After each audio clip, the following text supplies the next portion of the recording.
the only tutorial you're going to need to learn Figma as a brand designer. If you're a brand designer and you've not used Figma before, this video is for you. Hi there, my name is Increase and I'm a brand designer located in Lagos State, Nigeria. And in this video, I'm going to be doing a beginner breakdown to Figma for every brand designer or designer who wants to migrate to using Figma. Figma is the most used tool for UI UX and website design in the world. And in this video, I'm going to show you how you can also use it as a brand designer.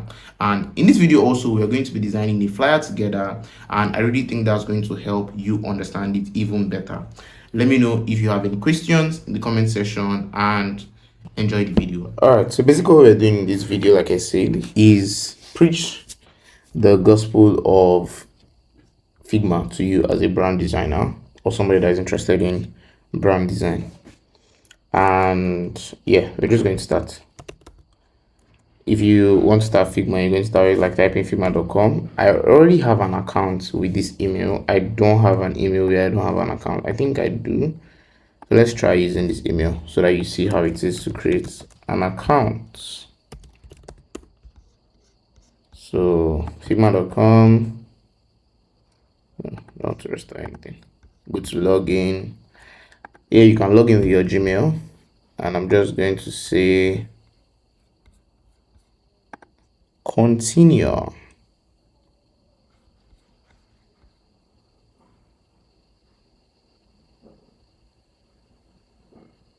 Okay, so you're going to now put what is the company, what is your name. Let me put increase at need because this is like my need account. Continue. How do you plan to use Figma? Schoolwork.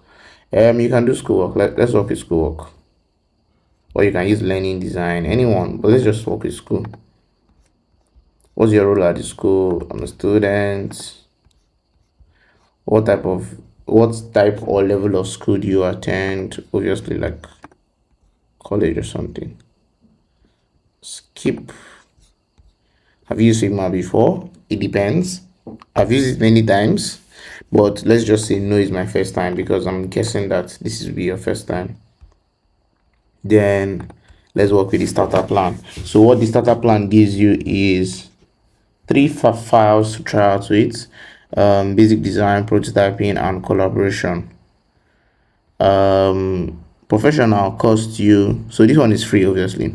Professional costs you $16 per month and $20 if you want to access everything. You get, I think no $16 per month, but they're going to bill it per year. You get, but $20 if you want to pay every month. And it comes with unlimited files and folders, advanced prototyping, file handoffs to annotation, status, and advanced inspection. I don't know what that means, but it gives you 3,000 AI credits for full set. So you have 3,000 AI credits. I don't really use the AI credits as much because I have subscription in other AI platforms. But let's work with starter for this. I'm not going to use this account ever in my life.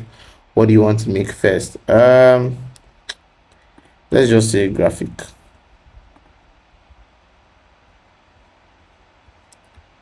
How do you want to make your graphic? Use templates.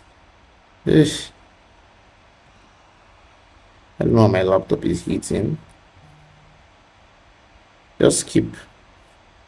So yeah, and this is what your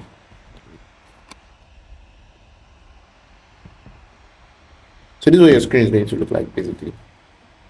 And what you want to do is come to design, click on design, and you're going to have something like this on your screen. You get. So as I've opened one now, they are telling me that I have only 2 pages left.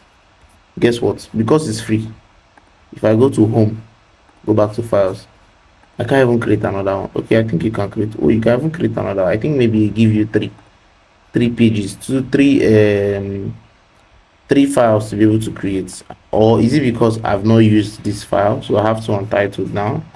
I want to max it. Okay, you can't do more than 2 files. So 3 files to work with, 1 project, 3 files to Figma design. So yeah, that's what you have. And I'm not going to use this one. I just basically wanted to use it to show you how it works. If you want more videos concerning like AI pricing and whatnot, you can let me know and I'll create a video about that.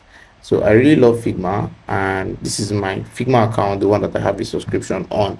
And what I'm going to basically do is redesign this flyer that I had done with Figma. I do a whole lot of designs on Figma, you get. So I think most of my designs these days are on Figma, so I'm just going to do redesign this while showing you um the things that you can do with Figma, or like a beginner tutorial as a brand designer that just wants to get used to one. So I'm going to click Ctrl C, copy it. So this is what the home bar looks like. This is what my home bar looks like because I use Figma a lot. This is where you're going to be seeing all the files that you've worked on. Now here's one advantage I wanted to let you in on. If you use Figma, you don't have to save your files to your laptop. Even though you can download your Figma files, but you don't have to save it. Or you just, if it saves to cloud, just like the way Canva does, or which other tool can I think of? I think let's work with Canva. You get, it's like an or Framer, exactly, Canva or Framer. So yeah, I think if you use Figma, you'd easily know Framer. So if you want to start a new file, you come here and click on design. And if for the purpose of this, I'm the kind of Figma designer that like managing their pages. I don't know if there are those kind of people out there. Yeah, I don't think they'll be watching this video, sha. But yeah, I'm going to click on Control B because I want to see the reference design and I want to get some things from this. But yeah, that's how you copy from one file and paste it to another file. You would never see this on Photoshop or Illustrator.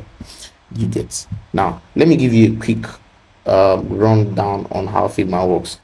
This, I don't know what they call this side, but I'm going to tell you what is on this side. So on this side you have your pages. You have, so the people that use this asset are mostly people that design like web design or app design. I think it's mostly app design, where I mostly use file. So on that file you have your pages and you have your layers. Then basically what you have here is so there's design and there's prototype. So prototype is when you want to make the design move for UI designers. But yeah, basically what you have here is the details of whatever it is you've selected and how you can be able to edit whatever it is you've selected. So right now you've not selected anything. It's showing you page. So this is the page color. So I can actually even come here and change the page color to whatever it is I want to change it to. But let's leave it at 1E, 1E, 1E. Exactly. I love it like this. Now, so here's page and layer. So you know how layers work now. Just like the way layers work in Photoshop. Same thing here. You know, you can lock your layers. If you go to a layer, you can just toggle and you see like a lock bar and you lock it. You can come here, toggle, and you see a lock bar, toggle. Basically, that's how it works. Then another thing I wanted to let you in on is frames and shapes. So a frame is like an artboard. It is an artboard actually.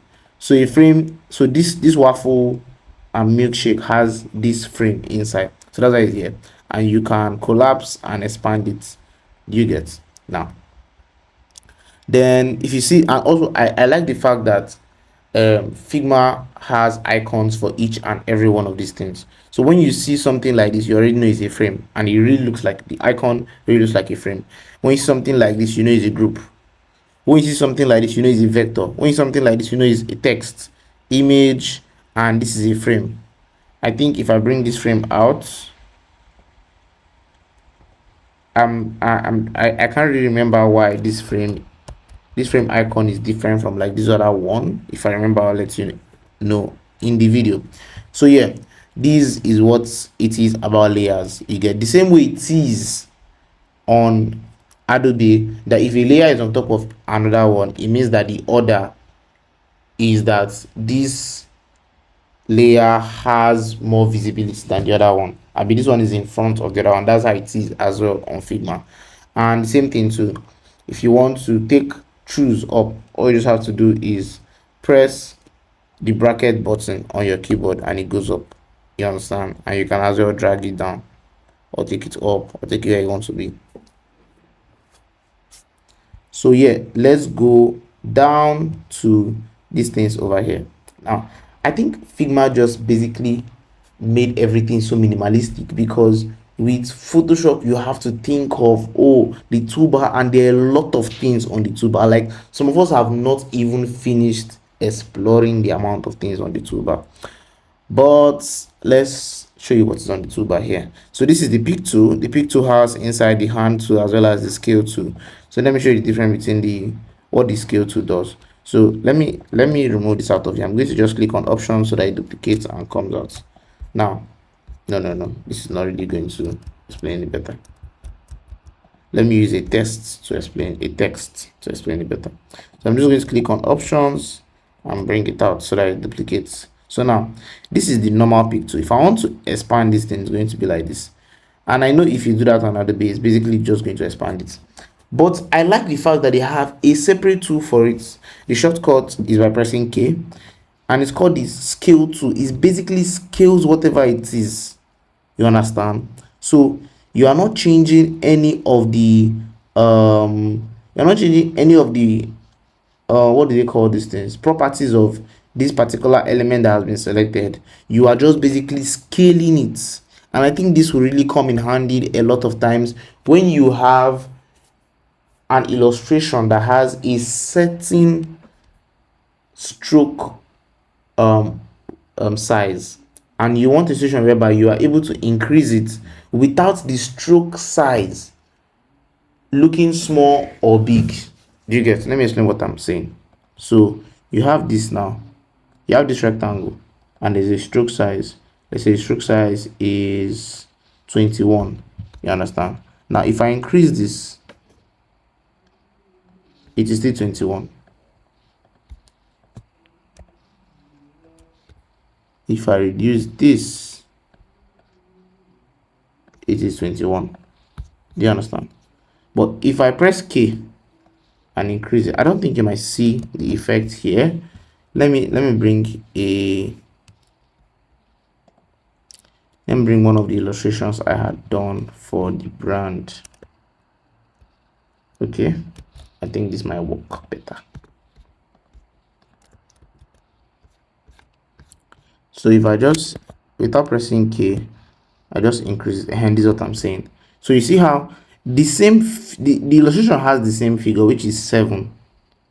But as I just wanted, let's say I want to use illustration in a bigger place, you understand, and I want to enlarge it, but I want it to still remain the same. I want it to look alike. So this is what it looks like at this scale.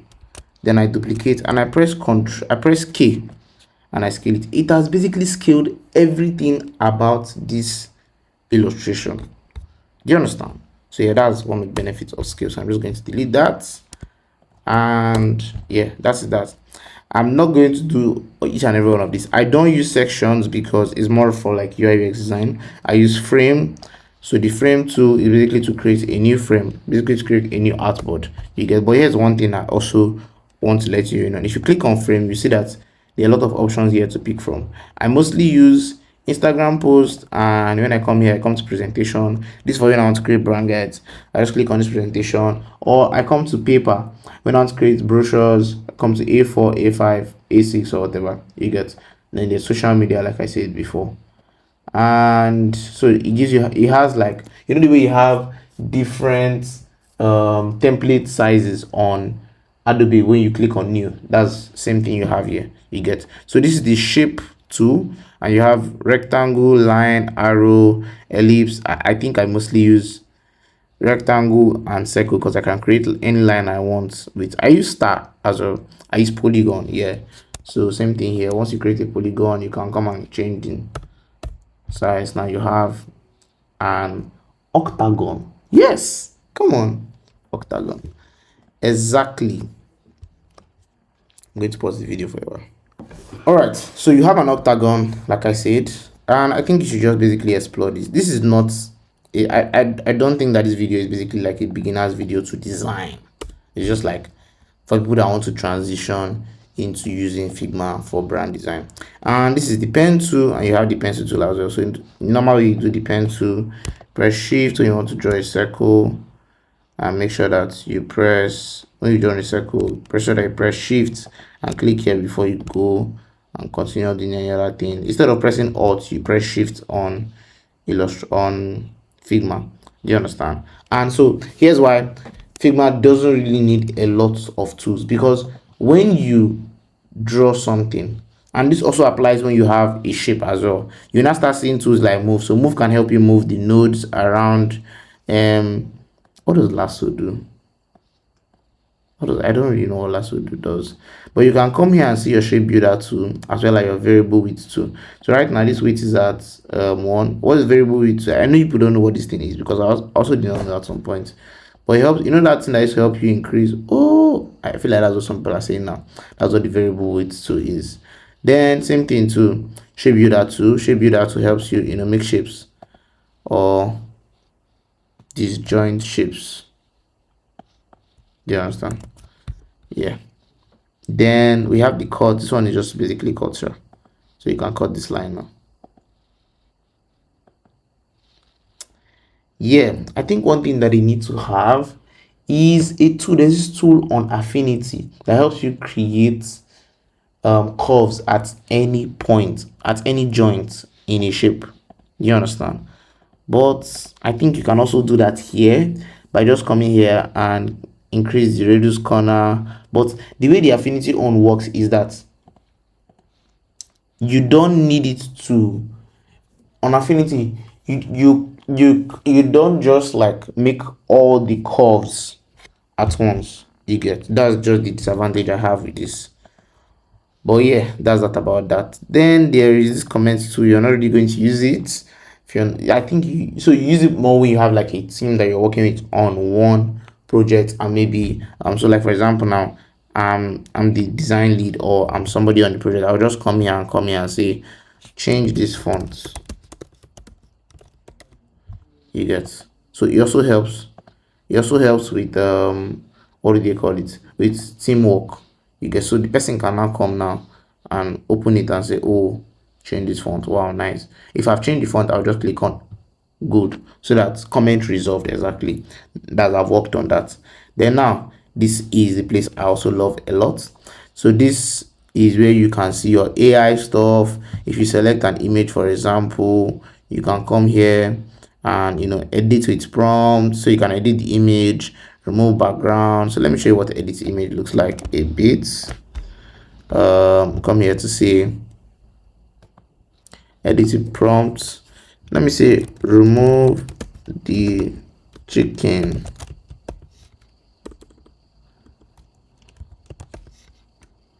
I think so. Right now it has a transparent background. I think what AI is going to do is to put a black background, which I really don't like, and I really don't understand why they keep on doing that. I hope it will actually improve, because it's been a while since I used this image generation tool. I told you. So it has removed the chicken, but now the issue I have with that is when I remove the background, anytime you use AI on Figma, which is why I don't really like using AI on Figma, the quality drops. Do you get? But nevertheless, I think so you have like an AI that can help you do stuff. The quality has dropped like mad compared to what it was. You might not really see, but me, I know what I'm saying. But another amazing thing that you also have is, actually, I'm trying to remove that. Then you can come here to the AI and say rewrite this. So you can rewrite a text. So you can say make it more casual, make this more casual, and it's going to edit the text and it change something else. You get? So I think you want to come here and explore these things. Another thing that Figma has that I think is just marvelous and wonderful is plugins. I don't know if you have the time for this, but like, yeah, so plugins are basically plugins. If you use Figma, if you use Adobe, you already know what plugins are. Use plugins to change lots plugins and whatnot. But yeah, plugins on the Figma, they are even way more extraordinary. They are the closest thing to AI. So you can have a plugin. Like I had a document. So let me copy a document. What document am I going to copy now? For example, this one. So this is like my creative direction document that I use for clients. I'm just going to come here and copy this. I'm just click on Control C, come here, paste it in page 2. So these are, I create a new page, paste it here. Now I'm going to select each and every one of these things. I have a plugin. I've not used plugins in a while, but like I don't know, my plugins keep on disappearing. But there are a lot of plugins. One way I find new plugins is if I find an issue I want it to use a plugin stuff, I go to YouTube and I ask, and you definitely hear of a plugin. So there are a lot of plugins here. In your free time, you can just come and search for, like, these plugins and try to use them and do what they are supposed to do. So let's say font changer. I love this font changer plugin. So yeah, all you just have to do is click on the font changer. So it has dictated all the fonts that are here. So let's say, for example, Benny Regular. I know what this Benny Regular is, and it's telling you the amount of times it was used. I think so. 20 times. I think so. I think that's what it's telling you. So I want to change all the Benny Regular fonts on this document. This is something you can never do on Adobe. So now this is what these are all the fonts that are on your system, plus AI, plus Google fonts. That's another thing I noticed about. So let's change it to Albertsons. So replace. Let's see. Has it done it? I'm trying to see if my network is bad. Okay, it hasn't still done it.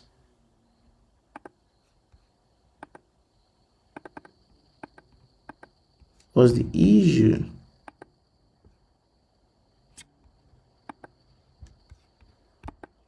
Let's see. So you can go to plugins here as well. Fonts changer. First of all, let's select all the Benny fonts and turn them to Albertsons. Exactly. So it has done it.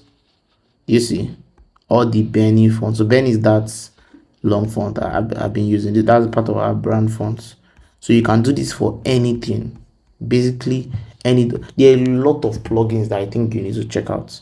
Yeah, so that's that for plugins. Now let's create this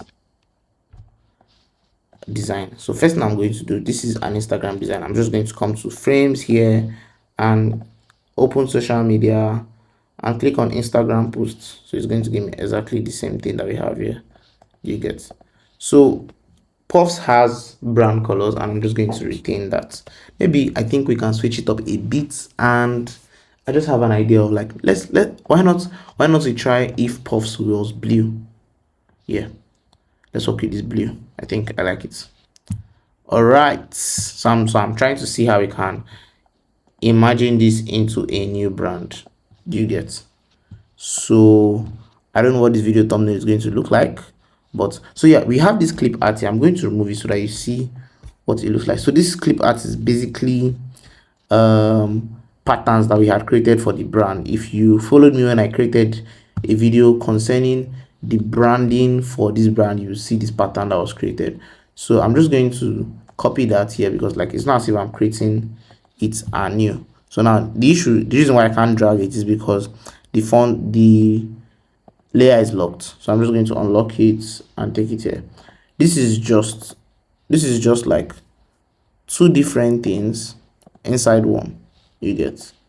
But I think the reason why it's inside the clip parts group is because it's an SVG that I dragged into Figma. So I'm just going to duplicate it so that it fills the page. I'm still exploring Figma. I don't know if things like creating a pattern are available here. If you know that they are, let me know in the comment section. So I love arrangements, and I've just been cringing that this thing has been untitled. Learn Figma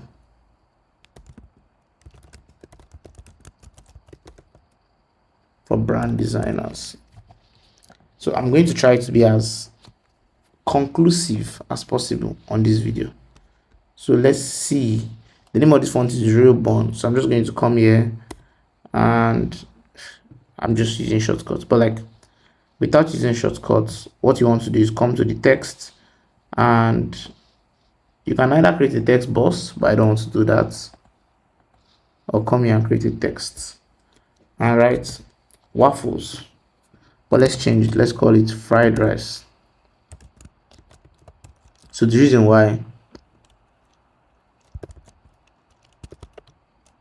No. Let's call it chicken X waffles X and yeah, because that's what I'm seeing here. Just joking, I'm just playing with stuff. So yeah, now we're going to use, I want to show you how I did this this stroke around it.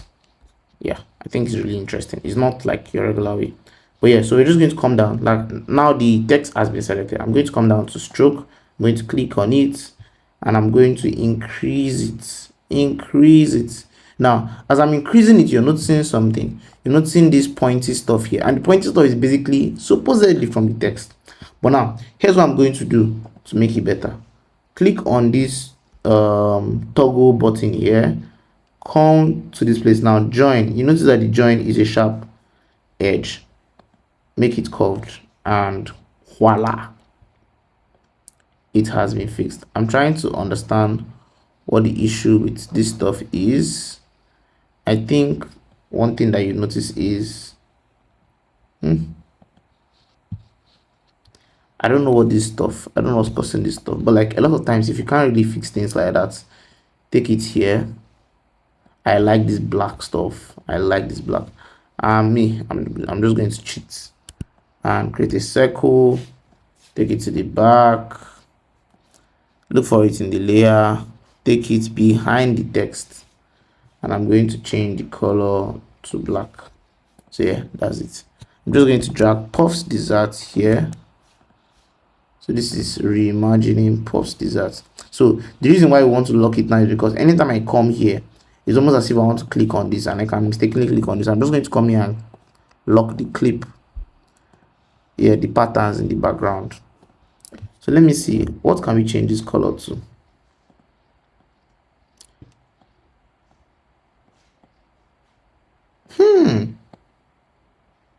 Seems nice.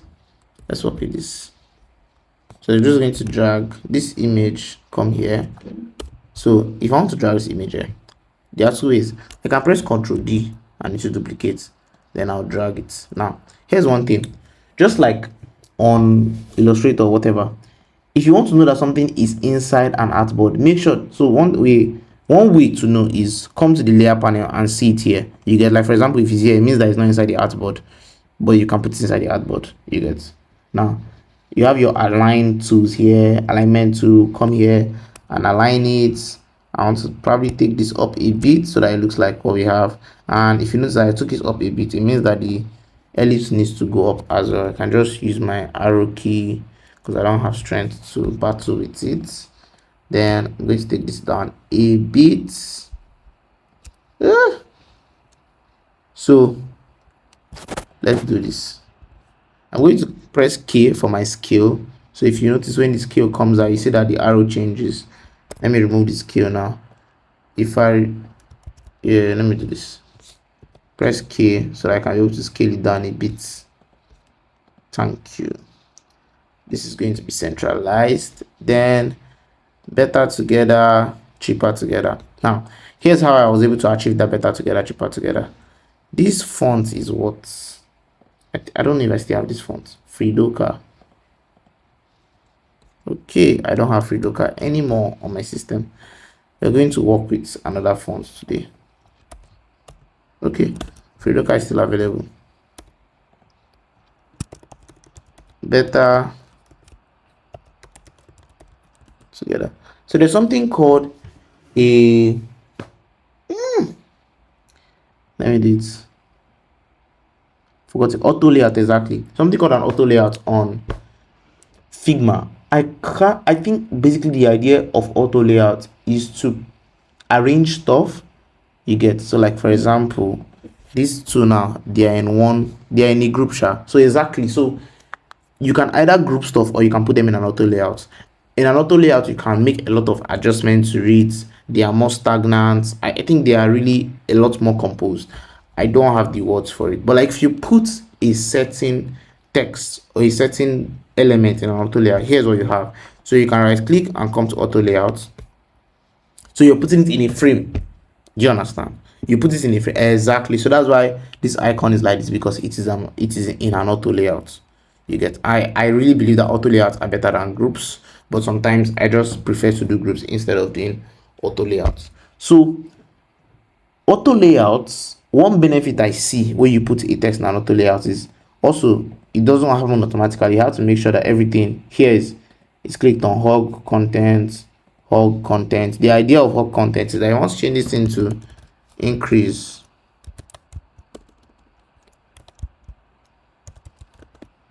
You'd notice the difference that the auto layout has reduced. It's just like if so this is how your designers are able to create buttons.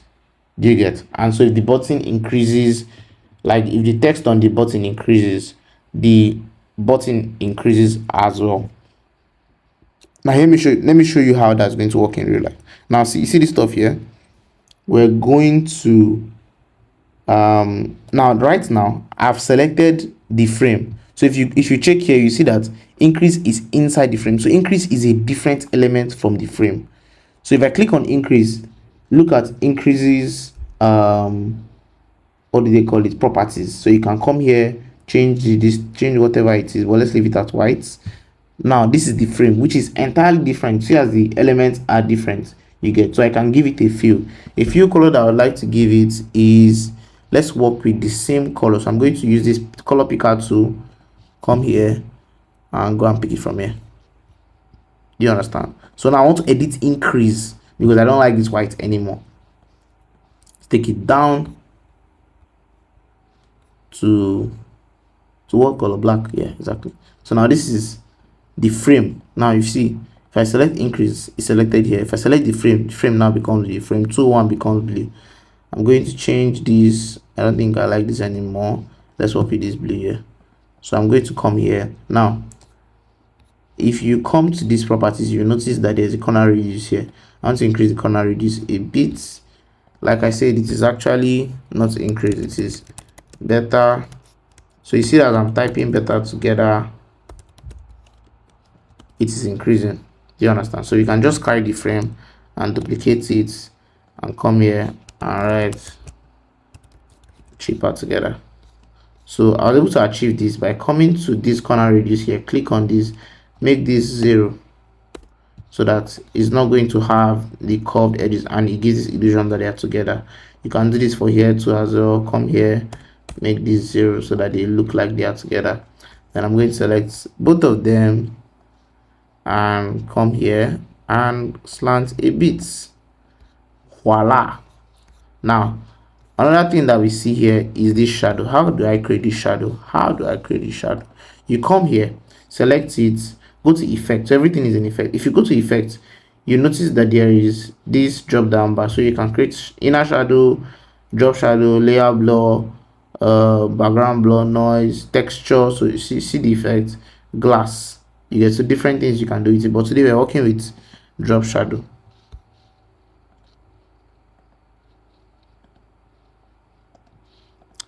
I have to press Ctrl Z. Exactly. So drop shadow. Now if I click on this place, I'll be able to edit my drop shadow. Now I don't want it to have blurriness. If you increase on the blur, if you reduce on the blur, you see that it's more thinner, it's more thicker, you get, and the edges are more straight. You understand? So here's where you can be able to increase the opacity of the shadow. I like it at 25, but let's see what happens if it's at 100. So 100 is a thick black color. So let's take it back to 25. Depends on your preferences. This is how you adjust it. Y, you know, y and x in the graph. So plus y means it is going down, minus y means it's going up. So I'm going to keep it at +4, and I'm going to take it this way so that it goes this way. You get a waterla. Exactly 25. Same thing to here. Now another thing we can do here, this is just an extra tip. If you want this to be exact, you can either just copy, like remember the figures and go there and replicate it, or you can come here. This applies, this now to teach you now, it applies in a lot of places it applies in a lot of the elements in Figma, like for example your fill color, your stroke color. It applies as well in like the text, like when you edit a text, like for example you want to edit this. So you see this stuff here, this is what I want to do. You get this stuff here. Yeah, but let's go back to the fill. Now under effects, I'm going to click on this. I'm going to click on this plus sign to create a costume effect. You get, create a new style effect, and the name of this, I want to call it our background, sorry, our shadow. You understand? So create style. I've created a new style. Now I want to come here and I want it to be exactly the same thing. I will just come to effects, click on this for whatever, and click on our shadow. Exactly, our shadow has been applied. Do you understand? Do you understand? You have to do this consistently to know it. Do you get? You can't just know it like that. Me, I don't know it like that. Yeah. All right, I'm going to now do this. So how do I do this? I create a rectangle. Yeah, it's a rectangle, not a square.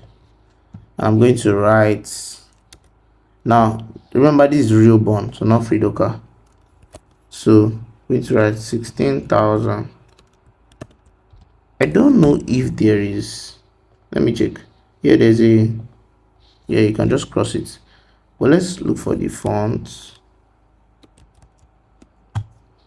Real bond. So real bond doesn't have that in the font formatting, and that's why I didn't use it. So I'm just going to click on P to bring my pen tool and draw it over, reduce the pen tool, make the end point round. So I just come down here to make the end point round. You can make the end point an arrow as well, but I don't want that. I just want it to be round.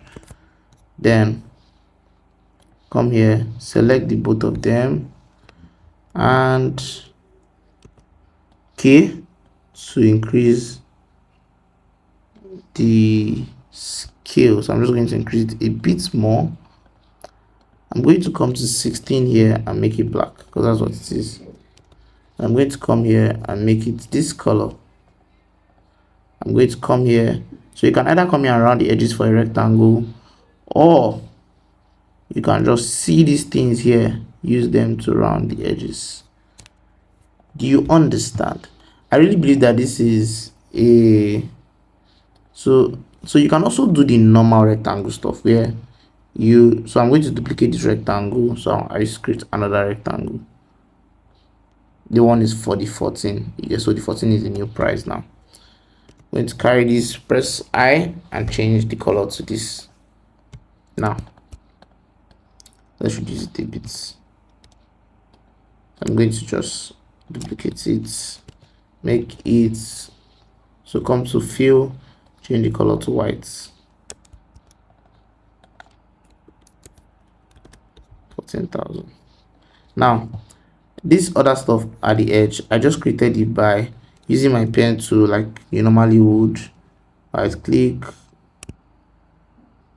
yeah, I'm pressing shift so that I get, I think this is going to be 45 degrees or so. Oh, yeah, a sec. I think because all the edges are curved, so I'm going to reduce the curvature of the edges, as well as make it a fill,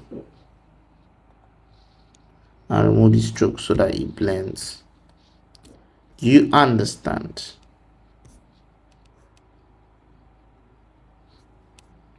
So I'm going to group all these, and so I've grouped by pressing Ctrl G, or you can right click and come to group selection. I'm using a MacBook, so it's not Ctrl G, it's Command G. So I love to use the scale a lot. I'm going to make this white instead. Yeah, I think that's more. So I'm just going to bring this here by dragging it. I don't think there's anything to teach here because this is just text. Let's make this white. Then I think I'm just going to drag this as well because there's nothing to teach here actually. Same thing for this. This is basically an auto layout, you understand? So it's an auto layout inside. So yeah, let's have this and this.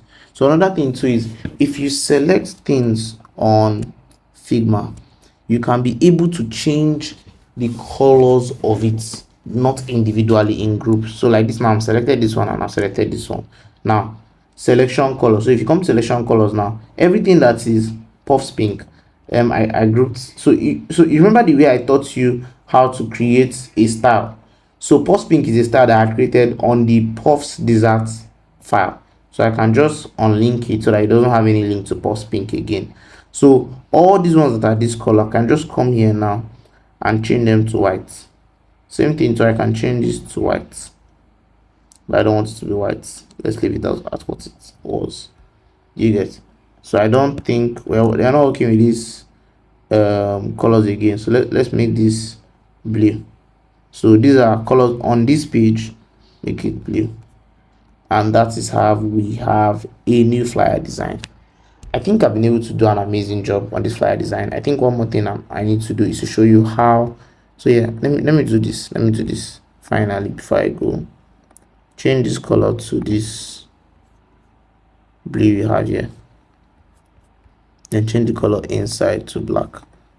That way it blends and it works very well. So now you want to export this design for your friends to see. I can come here, go here, double click on this so I can rename it and call it beginner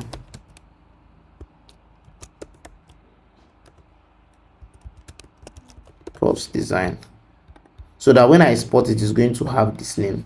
I am now going to go to export, and there are different options of what you want to export it as, either as JPEG, SVG, PDF. Let's work with JPEG and change it to 4x. So 4x helps you, the x is to help you know how large it's going to be. So this is like the scale we're working with, 4x, and the larger it is, the higher in resolution and the quality it has. You get to export beginner design. Yeah, you're just going to basically go through your laptop and select where you want to export this design, like the location. So I'm going to save it. Now there are 2 frames on this document. I want to show you how you can export as PDF. So you can come here, click on file and export frames to PDF. There's one thing I love about Figma. Figma arranges the frames that you export right to left, up to down. So if you have frames from here up to here and you have frames down, it's just going to arrange it in order of right to left, up to down. So from right to left first, then it goes up to down. Do you understand? Then I'm going to go here, go to export frames to PDF, and that's a new PDF. You can either click on low, medium or high. I always use medium because it's really good quality and is even good quality in terms of print. So the name you see here is the name of the file. So I'm just going to work with that and say learn Figma for brand designers and save. So when I go to my document and I go to, let's go to downloads. This is what it looks like. So because this one was first on the page, that's first thing you're going to see, no matter the name that you give it. And that's the design. Let me know if you like this video and if you want me to make something again like this for brand designers who want to learn Figma. I'm more than happy to do that. Have an amazing rest of your day. Thank you so much for watching the video. If you've come this far into the video, I really think that you learned a thing or two. If there's anything that I did not do in this video that you wanted to know how to do in Figma, let me know in the comment section. I'll do all to answer the ones I can answer, and the ones I need to make a separate video for, I'm going to make a separate video for. Thank you. Do subscribe and like this video. See you on the next one. Peace out.